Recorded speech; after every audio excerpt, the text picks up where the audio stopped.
Ever wonder about the backstory of people throwing up a peace sign when they take a photograph, or why the symbol for peace that you might see on a circular button looks like the way it does? Well, on today's episode of Life's Potluck Buffet, we're going to talk about signs of peace, and we're going to ask the cards for some advice about peace in our lives and in the lives of others. So keep it tuned here for Life's Potluck Buffet, episode 311. I'm John Paulus. Thanks for joining me. If you've been enjoying Life's Potluck Buffet, please subscribe. If you've already subscribed, thank you. I really appreciate it. And if you have a Brave browser, you can now contribute basic attention tokens to Life's Potluck Buffet with John Paulus on YouTube. Thank you for your support, and thank you for listening. Let's start with the thing that you see on buttons, the kind of peace sign that I think you see the most. There are other signs of peace that go back a long way. So, for example, like a dove with an olive branch and things like that. And those have long histories. But today we're going to talk about the hand sign for peace, and we're also going to talk about the circular sign that's, in the thumbnail for our episode today. And I'll put that up here so you can see it. Okay. In 1958, a person named Gerald Holtom designed a symbol for the Campaign for Nuclear Disarmament. And it was a campaign in the United Kingdom and elsewhere to end nuclear weaponry and to have countries that had nuclear capabilities at the time disarm and get rid of the nuclear weapons. And the idea behind it, Gerald Holtom wanted to work a couple of ideas into the symbol. And it seemed to have evolved from an original design that Holtom had done that was kind of a cross in a circle. And it was decided that that really wasn't an appropriate symbol for the nuclear disarmament campaign. So Holtom modified it in a couple of really ingenious ways. And one way was to have the arms of the cross point at 45-degree angles down to represent the semaphore sign. And if you're familiar with flag semaphores, these are flags. They're half yellow, half red, and they are used on ships to send signs, and you can spell out words with them and so forth. And so the letter N is when you take the two flags and you hold them at a 45-degree angle at the sides of your body. So that's the letter N, and that stands for nuclear. And then the letter D in flag semaphore is your left hand is down and your right hand is extended above your head, and your left hand is extended towards your feet, and the flags are in those positions. And that's the letter D, and that stands for disarmament. And so the symbol, that peace sign, is actually the letters ND for nuclear disarmament, because it was originally for the Campaign for Nuclear Disarmament.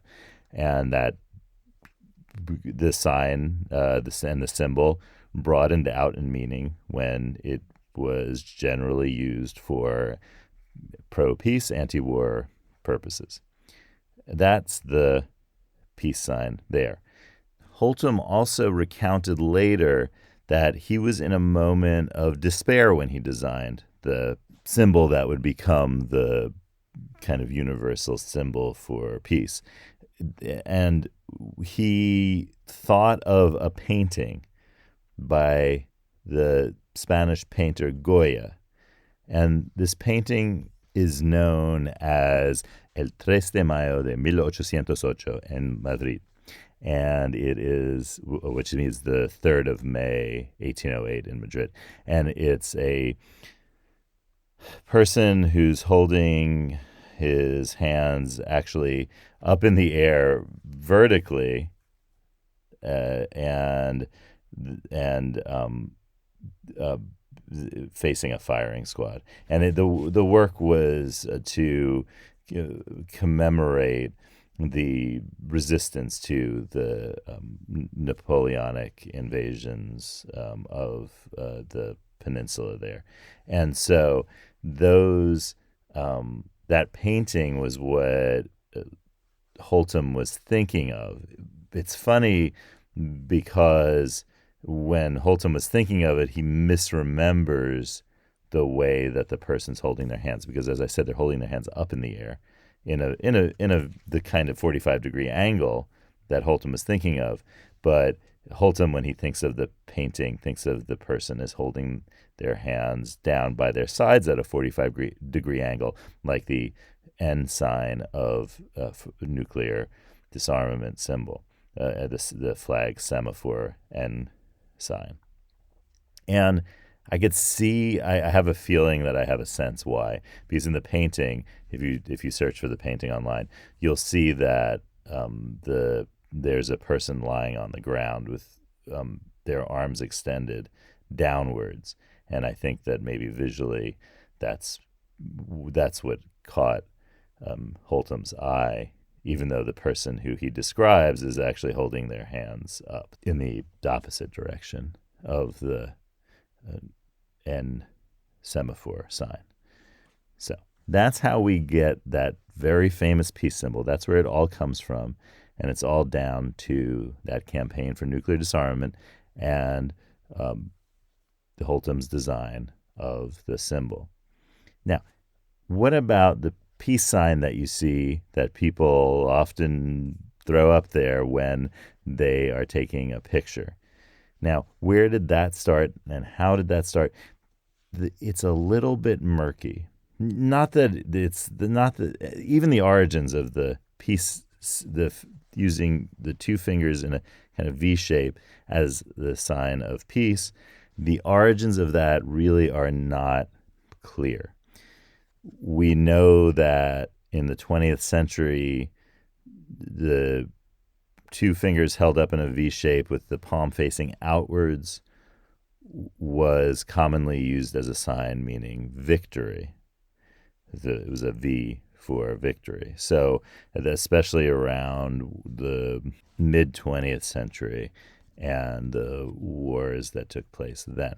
Now, the idea behind the V for victory was, let's say, taken over by groups that were anti-war in the 1960s. And so it simultaneously maintained its status as a V for victory symbol and a sign of the opposite, of anti-war, of peace. And so that's where the whole putting up the peace sign there originates. And that's why it's, when you see it, you probably don't think that the person's throwing up a sign that means victory. You see it probably as a peace sign. And in fact, the place where it first originated as a common photographic symbol is in Japan. And that happened in the 1970s.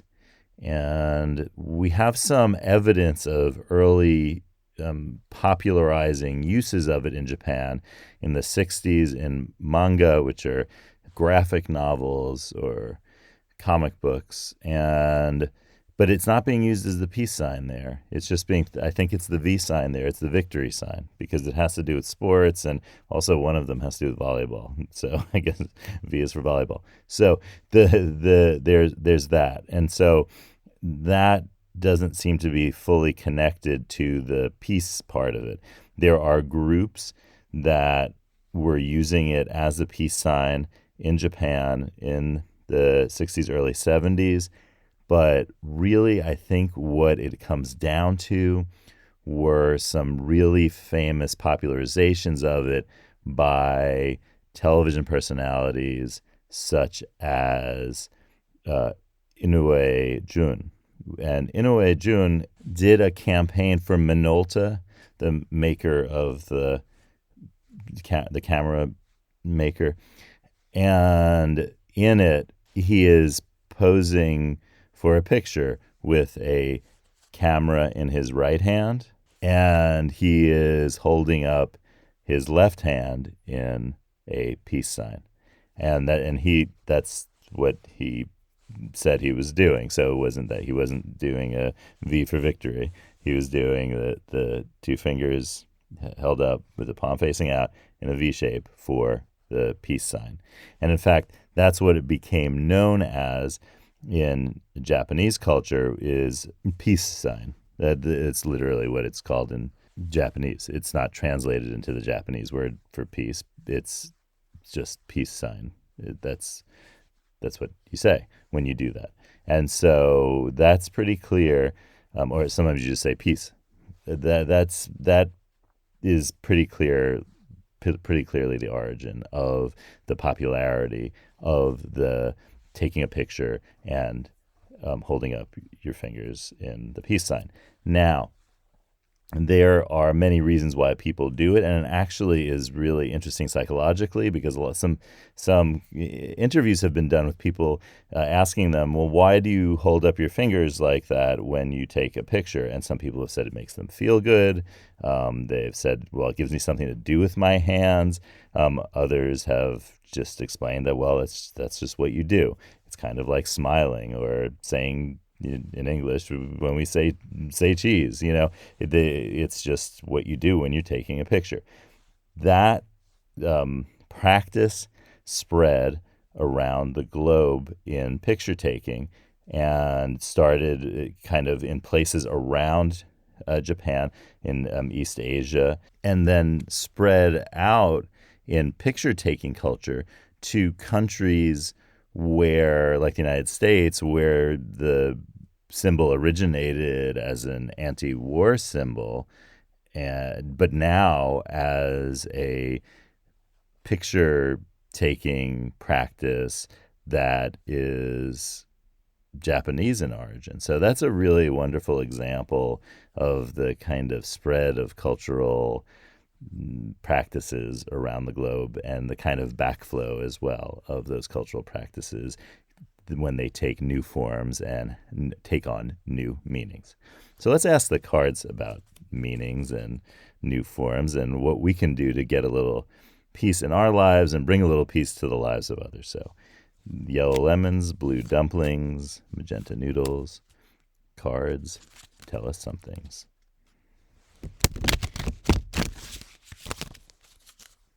All right, here we go. It's tough to get this one up. Got it. It's card 51. Being a different you teaches you a lot about the regular you. So imagine that you have one new identity that is completely different from one of the identities you have right now. You might choose an identity that you wish you knew something about. Perhaps it's something you've always imagined yourself doing but have never done. Explain what it means and what you need to do in your usual life about that identity. So whatever identity first came to mind, think about why that came to mind, what you need to do about it, and how that's going to bring a lot of peace to your world. Thanks for joining me today, and I'll see you tomorrow on the next episode of Life's Potluck Buffet.